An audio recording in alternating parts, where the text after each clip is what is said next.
Today we are going to update the firmware of your Netgear Reset EX2700 using the Netgear support website.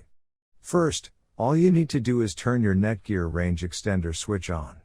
Go to your laptop or PC and visit mywifiX.net.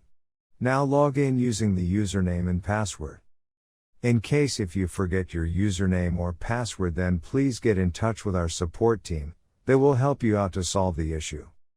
Once you are logged in successfully, the extender will automatically check for a new firmware update available and then click on the firmware update link. Click yes to download and install the new firmware. Be patient as the process might take a couple of minutes depending on your network speed. Once finishes, the extender will reboot itself and all your devices will be disconnected. Connect your device and enjoy the extended network. Return to my Wi-Fi EXT website and log in to make sure everything is working fine.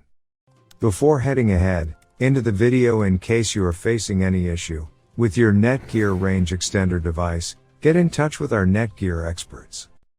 Thanks for watching our video, and do not forget to like, share, and comment on the video so that you never miss any video from our channel.